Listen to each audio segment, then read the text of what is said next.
Eh bien, salut tout le monde! Alors aujourd'hui, on se retrouve dans une nouvelle vidéo un peu plus d'un mois après la précédente.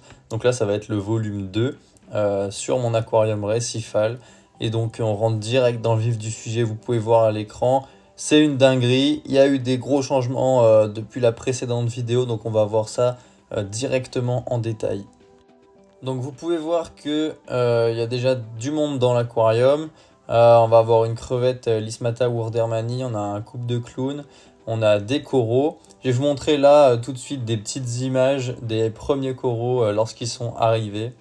Donc là on peut voir un beau paquet de zoanthus qui était un petit peu fermé. On va avoir un sarcophyton avec les polypes verts qui était pas bien en point, enfin pas bien en point, qui a eu du mal à s'ouvrir on va dire. Une petite bouture de zoanthus. Ici même, le plateau un jour plus tard. On peut voir qu'il allait un peu mieux. Donc, enfin, je dis plateau parce qu'il y a beaucoup de zoanthus. C'est un plateau de zoanthus, mais ça s'appelle des zoanthus. Ici, le bac d'un petit peu plus loin. Voilà, la partie haute. Le sarcophyton, là, qui est bien ouvert en haut à gauche. Vert. Donc, il a mis 3 jours avant de s'ouvrir complètement. J'étais un peu flippé au début, mais au final, il va super bien. Donc, vraiment au top du top. Les petits clowns, pareil, ils vont super bien, donc je suis super content. Pour l'instant, il n'y a pas trop de domination l'un envers l'autre. Les deux s'aiment relativement bien. Donc, de toute façon, je vous tiendrai au courant dans le futur de leur évolution, de leur comportement, etc. Et pour l'instant, ils vont super bien. Comme je le disais juste avant, donc j'ai également acheté une petite crevette Lismata wurdermani. Pour ceux qui avaient suivi l'épisode 1, c'était des pierres vivantes que j'ai achetées. Il y avait dessus des Zeptasia. Donc les Zeptasia qui sont des petites anémones pas très jolies, qui se développent super vite après on est envahi. Donc voilà une photo à l'écran euh, de ce que c'est une Heptasia. Donc cette crevette a la particularité de les manger. Donc c'est pour ça que je l'ai acheté. Je voulais pas avoir recours à des produits chimiques. Donc faites bien attention quand vous achetez ce genre de crevettes. Il y a des magasins qui se trompent, qui vendent des crevettes qui ressemblent sous ce même nom, et après vous vous retrouvez avec des crevettes qui vont pas manger les Heptasia. Donc faut être sûr de là où on les achète, faut être sûr vraiment que ce soit la bonne espèce. Sinon, à part ça, on va passer sur des plans macro, des petits plans de coupe où je vais filmer chaque corail les uns après les autres. Donc d'abord éclairé avec de la lumière blanche. Puis ensuite, on verra plus vers la fin de la vidéo les mêmes coraux éclairés avec de la lumière bleue. Et là, vous allez voir, c'est là que la magie opère, qu'on va voir la fluorescence des coraux. Vraiment, toute la magie de l'aquarium d'eau de mer se dévoile lorsque l'on éclaire sous bleu. Donc là, on avait précédemment du Pachyclavularia. Là, on a une petite bouture de Zoanthus, une autre petite bouture de Zoanthus. Je connais pas encore les noms par cœur, je les ai écrits sur une feuille, mais c'est tous des noms barbares, difficiles à retenir, mais ça viendra avec le temps. Encore une petite bouture. Ici, on va avoir un petit Ricordia Yuma, si je me ne trompe pas. Rose, bleu, vert, magnifique. Ici, un autre Ricordia Yuma, encore une fois, si je me trompe pas. Sous bleu, il est incroyable. Vous allez voir après. Là, ici, du petit Zoanthus, Lord of the Ring. Hop. Là, un seul et unique polype de Clavularia, le seul qui a survécu au transport. Je l'ai acheté à un particulier en fait et il a un peu mal vécu le voyage quoi. Il venait d'un petit peu loin le gars et bon c'est pas grave, on verra si ça repart dans le temps. Ici des petits zoanthus, voilà, on voit en gros plan le sarcophyton éclairé sous blanc, il n'est pas vert. Ici un petit Leptastrea, voilà. Donc j'ai failli le perdre, en fait je l'avais mis trop bas dans le bac et au final il n'avait pas assez de lumière donc je l'ai remonté, ça va un peu mieux.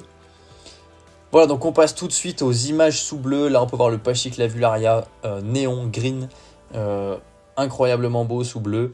Je l'ai mis dans le sable pour contenir sa pousse parce que sur une pierre en fait s'il se répand sur la pierre après votre pierre, pas qu'elle est foutue mais avant de l'enlever ça va être une galère. Le petit Ricordia Yuma. Alors, c'est beau en vidéo, c'est 4 fois mieux en vrai. Donc moi, j'essaye de vous retranscrire ce que moi je vois. Mais en fait, le téléphone sature vachement vite lorsqu'on est sous bleu. Donc c'est un petit peu compliqué de vous montrer le reflet de la réalité. Mais voilà, ici, on a déjà une bonne idée du rendu. Et sous bleu, les couleurs sont simplement incroyables. Donc je vais vous laisser admirer tout ça gentiment. Donc là, le rose, je crois que c'était du Playboy Bunny, si je me trompe pas. Là, celui-là, c'est du Rasta, si je me trompe pas aussi. Voilà, n'hésitez pas à me corriger si jamais je dis n'importe quoi.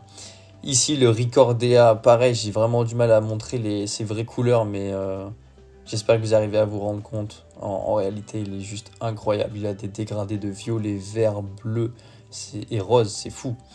Les Zoanthus, pareil, c'est juste magnifique. Donc là, à l'heure à laquelle où je vous parle, j'ai déjà bouturé, voilà, là, ce gros tas de Zoanthus, j'ai déjà fait quelques boutures. Donc voilà, je vais pouvoir en échanger avec d'autres particuliers si je trouve preneur. Voilà, ça pourrait être sympa pour avoir d'autres souches par la suite. Donc eux, je les avais un petit peu malmenés avant le tournage, c'est pour ça qu'ils sont pas très beaux. Je les ai changés de place, collés, recollés. Le Sarcophyton, voilà, magnifique Sarcophyton avec des polypes verts. C'est pas le plus vert que j'ai vu, mais le rendu est tout de même assez sympathique. Voilà, le petit Leptastrea, bien jaune fluo. Bon, par contre, on se rend peut-être pas compte à la caméra, mais c'est vraiment minuscule, hein. C'est vraiment des frags. C'est des toutes petites boutures, hein. Donc il va falloir attendre que ça prenne gentiment. Là, on va retrouver le bac avec une vue d'ensemble. Donc avec tous les coraux.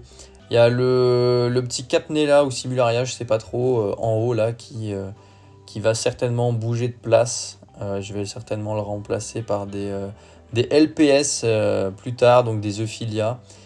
J'ai vraiment bien envie de mettre des Euphilia. Donc je vais sûrement le redescendre, et puis de toute manière, en fait, on l'oublie presque lorsqu'on est éclairé sous bleu, parce que vu qu'il n'est pas du tout fluorescent, on le voit presque plus, quoi. Donc je vais le mettre, je vais quand même le laisser parce que c'est des bons coraux dans le sens où ça va absorber tout ce qui est nitrite, nitrate. Mais c'est vrai que niveau esthétique, bon après on aime ou on n'aime pas, hein, les goûts et les couleurs ça se discute pas.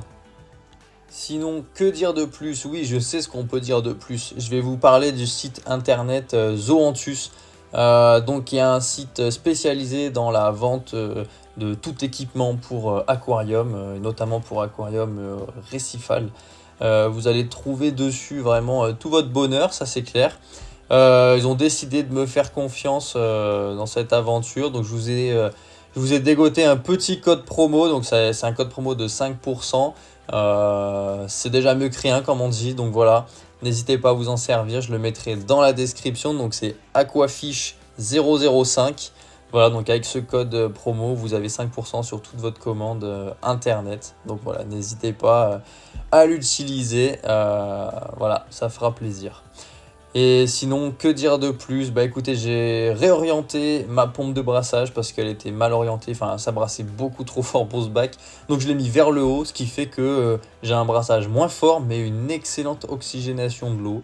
Donc je pense que c'est pas trop mal, n'hésitez pas à me dire ce que vous en pensez. Et de toute façon, si jamais le brassage, enfin si vous me dites que c'est pas bien, je vais devoir en racheter une autre parce que je pourrais pas faire mieux pour baisser le brassage du moins. Donc là, je pense que les coraux, pour le coup, vont assez bien, enfin dans le sens qu'ils sont plus malmenés par le brassage. Affaire à suivre. Dites-moi ce que vous en pensez. En ce qui concerne mon écumeur, j'ai enfin réussi à le roder. En fait, je me prenais la tête dans la première vidéo parce que j'arrivais pas à le régler, ça marchait pas du tout. Je comprenais pas pourquoi. En fait, c'est simple. Quand on démarre un bac, il y a tellement pas de pollution, il y a tellement rien à écumer que l'écumeur ne sert à rien en fait. Certains vous disent de mettre l'écumeur dès le début. Ce n'est que mon avis, mais je pense que c'est complètement inutile. Dans le sens que s'il n'y a rien à écumer, l'écumeur ne se rodera pas, il n'arrivera pas à se roder, ça va pas marcher. Donc moi j'ai attendu d'avoir un petit peu de pollution dans le bac. Et là au final en fait après une fois qu'il y a un peu de pollution il va se roder en quelques heures, quelques jours. Donc aujourd'hui il fonctionne parfaitement. Donc par contre ce qui est chiant c'est qu'il faut vraiment vider le godet régulièrement parce que c'est un petit écumeur, il n'y a pas beaucoup de stockage entre guillemets dans le godet.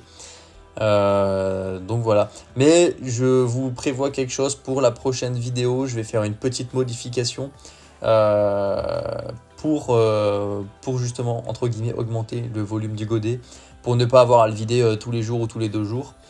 Donc vous verrez ça dans la prochaine vidéo.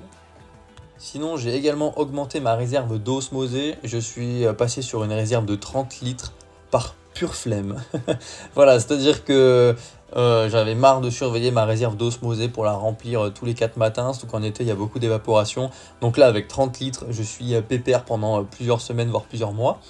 À part ça, sinon, rien de plus. Je m'étale pas trop sur la partie technique. N'hésitez pas à me demander dans les commentaires si jamais vous voulez que je fasse des vidéos dédiées à cela. Moi, là, c'était plus pour vous présenter le vivant aujourd'hui. Donc, j'espère que cette vidéo vous aura plu. N'hésitez pas à liker. Ça montre vraiment que vous aimez ce que je fais. Ça m'encourage à continuer. Sur ce, bah, moi, je vous dis à la prochaine pour de nouvelles aventures. Allez, salut tout le monde!